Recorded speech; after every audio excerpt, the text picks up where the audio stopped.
Hi folks, today is all about masking, hiding in high threat environments, and then techniques on how to unmask, exposing the minimal amount of you for the minimal amount of time, so that you can acquire whichever targets you need to take out, and then get back into cover, ideally before anything like Sam manages to get a lock on you, or if it does, that you're back into cover before it can give in terminal guidance, ideally before it can fire, and any munitions coming your way hopefully hits the cover.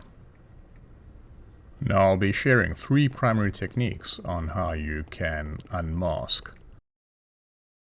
With vertical unmasking, hide a small distance away from whatever obstacle is blocking it, so that you can dive forwards if you need to, and also it reduces the risk of one of your vicars hitting a tree leaf made of unobtainium and exploding in your face. You hover, you can do so manually, or like I've done here, I've entered hover mode. What you do need to do though is altitude hold needs to be off, otherwise it will disrupt the speed at which you can climb and descend.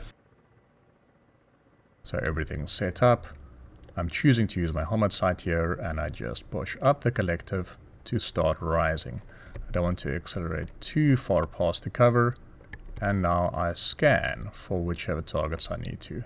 If you are using auto hover like I do now, you'll see that I buck around a little due to the rapid climb.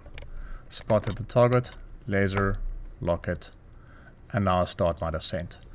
You could use descent mode for this, but, there's the laser warning, but it only takes you down at 2 meters a second, which is not ideal.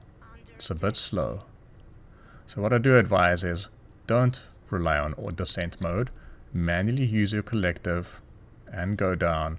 Just don't exceed 5 meters a second or you enter vortex ring state in DCS at the worst time.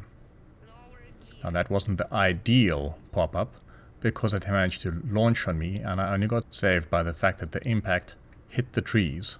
A flaw of the vertical unmasking is the fact that once I start ascending like that, you'll see my power requirements spike through the roof. And depending on your weaponry loadout, fuel, weight and altitude, it may not even be possible to do so.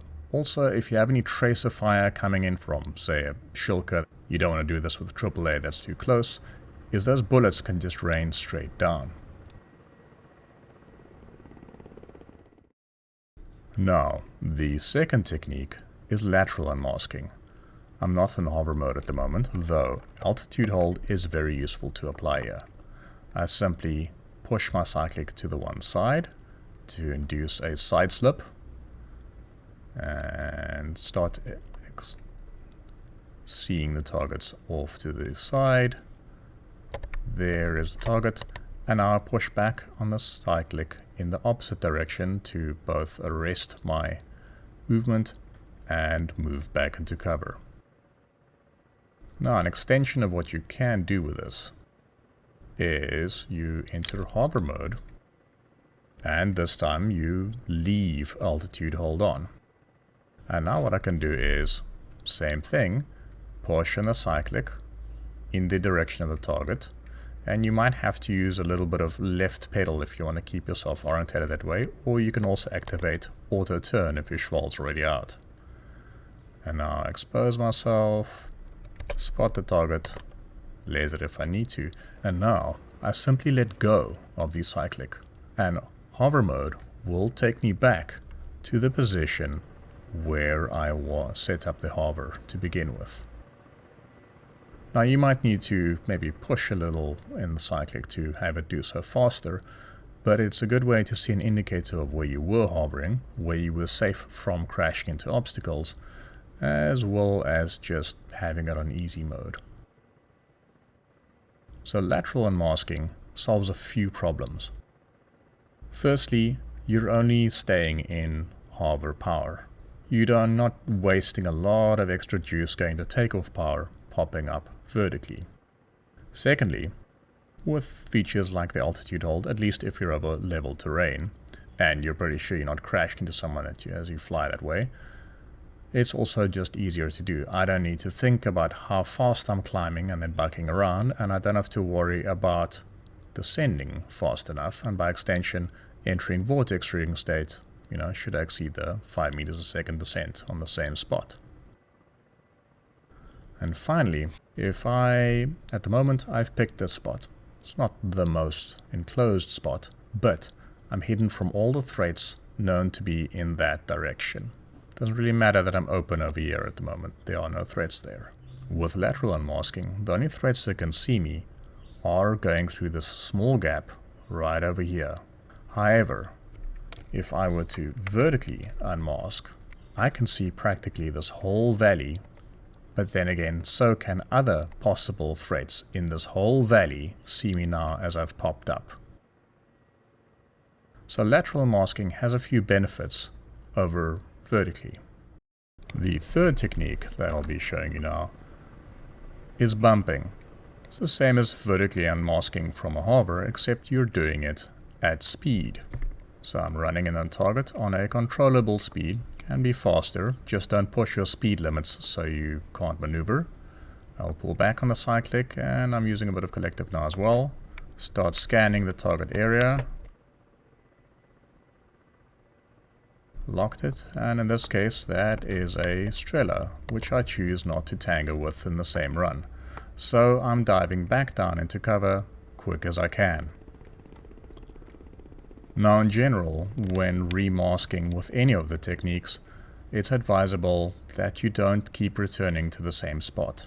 The enemy knows where you are, their turrets might already be pointing in your direction, and their sensors will have a quicker time acquiring you. So ideally, relocate at least a kilometer away before you bump back up again. While you relocate, it's of course ideal that the enemy cannot see where you're relocating to, especially if it's players, so that there's no anticipation for which direction the attack is coming from or where they need to be looking. Engaging a Strela with rockets is probably not the smartest idea I've had, but that's on the menu given my armament. Careful use of the collective. I am not using altitude hold at all, as that would slow down the amount of increase I can get. I'll need to relays, and I see the target has drifted. Reacquire. Saturate the area and dive back into cover as quick as I can. Now in this case it's not the ideal bump because I have to turn too far to get back into some form of cover, slowing down when I should have been entering cover again, and increasing the chances that the enemy could have gotten off a shot. The bonuses of bumping is it takes less power than a vertical unmasking would, and if you did get fire coming in at you, of course you've got speed, which reduces the odds of something hitting you. Normally if you get caught with your pants down in a hover and shot at, you're usually very dead, unless you're really near cover that could mask you entirely. And that was an effective run. I did not stick around to assess the battle damage, and I don't even have fire left. This would be a slightly better bump. Could have done so at more speed, but you get the impression. And now some general quickfire tips. Having your gear down can help absorb impact should you descend too low, and avoids you scratching off your Shkval. When you are lasing a target, just watch out you don't sink back into cover while the laser is still firing, or else it might range the obstacle dead ahead of you instead of the target and thus corrupt your ranging. So press laser reset if it's still firing off when you need to take cover again. You can also use setting target points and datailing targets, especially if you plan to relocate and then take on the target in a secondary bump. Additionally, that you have some form of escape or out route already planned, especially for bumps. If you can neatly, with a minimal amount of turn, just sink back into cover as fast as possible, that really helps. And yes, this footage shows what you shouldn't be doing with a bump. Doing a full 180 instead of a neat descent back. I hope this was useful and that it put some joy into playing hide and seek. This is Volk.